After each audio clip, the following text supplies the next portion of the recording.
Sa ibang balita, pinilit lang umano ng PNP fact-finding team ang isa nitong testigong pulis para idiin ang 14 niyang kasamahan sa pagkakapatay sa 2 miyembro ng Osamis Robbery Hold-Up Group. Nakatutok si John Consulta, exclusive. Isang malaking palabas. Yan ang tawag ng abogado ng mga akusadong pulis sa Osamis Robbery case sa ginagawa ng fact-finding team ng PNP. Ayon kay Attorney Salvador Panelo, pinilit lang ng PNP na baguhin ng pulis na testigo ang kanyang salaysay para madiin ang 14 na pulis na nagbantay kila Ricky Cadavero at Wilfredo Panagolinga.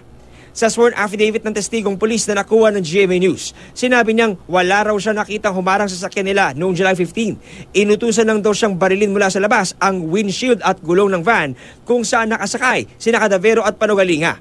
Pero ayon kay Attorney Panelo, hawak niya ang 2 umunong naunang affidavit ng testigo. Doon daw nakasaad na tulog ang testigo nang may humarang at magpaputok sa sasakyan nila. Hindi niya nga raw nakita.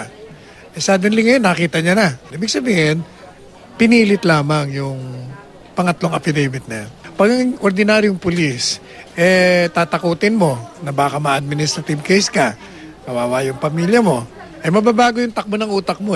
Naniniwala si Panelo na lalabas din ang totoo at may papakitang lehitimo ang naging aksyon ng mga pulis na kasama ni Cadavero. Siya ang witness namin, siya mismo.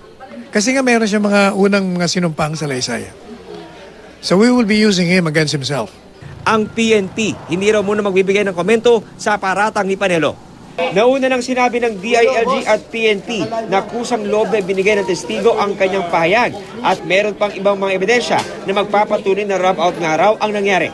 Merong kaming investigasyon, merong nagbigay ng sinumpaang salaysay na credible.